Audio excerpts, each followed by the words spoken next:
രാത്രി, ഗ്രാമത്തിന്റെ അതിർത്തി, വിശ്വാസത്തിന്റെയും ആചാരങ്ങളുടെയും ലോകത്ത് ഭക്തർക്ക് ഏറ്റവും പ്രിയപ്പെട്ട, അതേസമയം അനീതി കാണിക്കുന്നവർക്ക് പേടി സ്വപ്നമായ ഒരു ദൈവമുണ്ട്.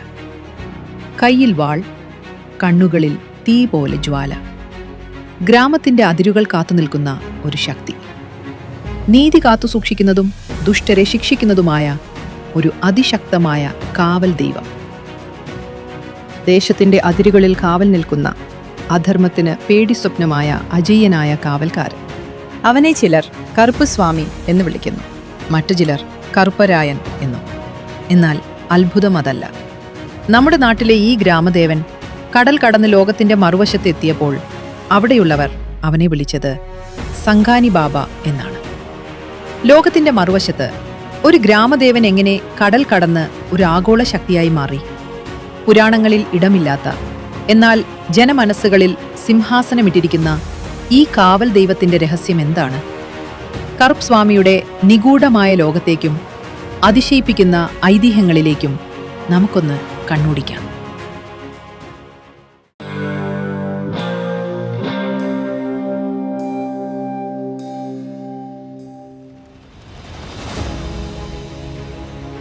പുരാണങ്ങളിലും ജനകീയ വിശ്വാസങ്ങളിലും പറയുന്നത് പ്രകാരം കറുപ്പ് സ്വാമി ദൈവീക ശക്തിയുള്ള ഒരു രക്ഷകനാണ്.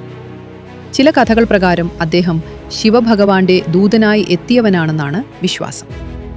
കറുപ്പ് സ്വാമിയുടെ ഉൽപ്പത്തിയെക്കുറിച്ച് ഏറ്റവും പ്രശസ്തമായ കഥ രാമായണവുമായി ബന്ധപ്പെട്ടതാണ്. ഐതിഹ്യമനുസരിച്ച് ശ്രീരാമനാൽ ഉപേക്ഷിക്കപ്പെട്ട സീതാദേവി വാത്മീകി മഹർഷിയുടെ ആശ്രമത്തിൽ കഴിയുന്ന കാലം. ഒരിക്കൽ സീത തന്റെ മകനായ ലവനെ മഹർഷിയെ ഏൽപ്പിച്ച് കുളിക്കാൻ പോയി. എന്നാൽ കുട്ടി മഹർഷിയുടെ അടുത്തുനിന്ന് മാറിപ്പോയത് അദ്ദേഹം അറിഞ്ഞില്ല. കുട്ടി കാണാതായപ്പോൾ മഹർഷി ഭയപ്പെടുകയും സീത വന്നാൽ എന്ത് മറുപടി പറയും എന്നോർത്ത് വിഷമിക്കുകയും ചെയ്തു. മഹർഷി ഉടൻ തന്നെ ദർഭപ്പുല്ലെടുത്ത് മന്ത്രം ചൊല്ലി ലവനെ പോലെയുള്ള മറ്റൊരു കുഞ്ഞിനെ സൃഷ്ടിച്ചു. കുറച്ചു കഴിഞ്ഞ് സീത ലവനുമായി തിരിച്ചു വന്നപ്പോൾ അവിടെ മറ്റൊരു കുഞ്ഞിനെ കൂടി കണ്ട് അത്ഭുതപ്പെട്ടു. അവനാണ് കുശൻ. എന്നാൽ കഥ ഇവിടെ തീരുന്നില്ല. ഈ ദിവ്യമായ സൃഷ്ടി നടക്കുമ്പോൾ അതേ ദർഭയുടെ ശക്തിയിൽ നിന്ന് സീതാദേവിയുടെ സംരക്ഷണത്തിനായി മറ്റൊരു ചൈതന്യം കൂടി ഉദയം ചെയ്തു. കറുത്ത വർണ്ണത്തോടും അതിശക്തമായ കരുത്തോടും കൂടി അവതരിച്ച ആ രൂപമാണ് കറുപ്പസ്വാമി.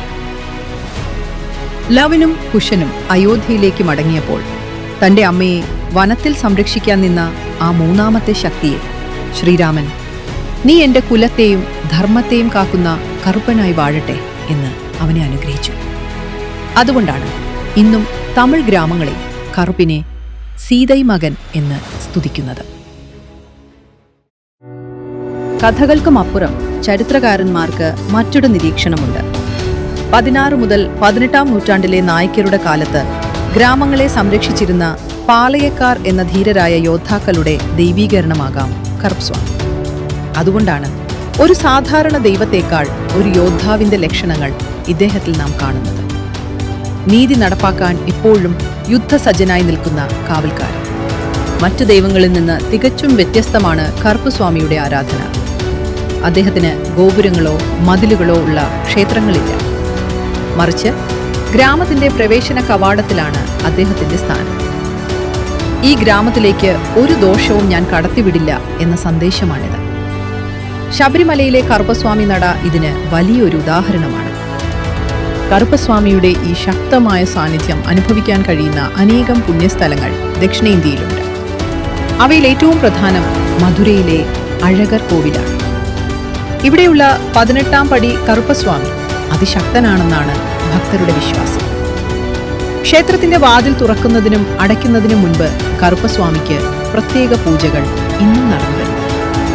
നമ്മുടെ കേരളത്തിലേക്ക് വന്നാൽ ശബരിമലയിലെ കറുപ്പസ്വാമി നട വിസ്മരിക്കാൻ കഴിയില്ല. സ്വാമി അയ്യപ്പന്റെ സേനാപതിയായി 18 പടിക്ക് കാവലായി കുടികൊള്ളുന്ന കറുപ്പസ്വാമിയെ വണങ്ങിയ ശേഷമാണ് ഭക്തർ മലയിറങ്ങുന്നത്. ഇവ കൂടാതെ തമിഴ്നാട്ടിലെ കോട്ടൈ കറുപ്പസ്വാമി ക്ഷേത്രം, മധുരയിലെ കോച്ചടൈ ക്ഷേത്രം എന്നിവയും കറുപ്പിന്റെ പ്രധാനപ്പെട്ട ആരാധന കേന്ദ്രങ്ങളാണ്. ആഡംബരപൂർണമായ മഹാക്ഷേത്രങ്ങളിലല്ല, മറിച്ച് കാവുകളിലെ മണ്ണിലും കല്ലിലും കുടികൊള്ളുന്ന ആ ചൈതന്യത്തിലാണ് ഗ്രാമവാസികൾ ഇന്നും തങ്ങളുടെ രക്ഷകനെ കാണുന്നത്.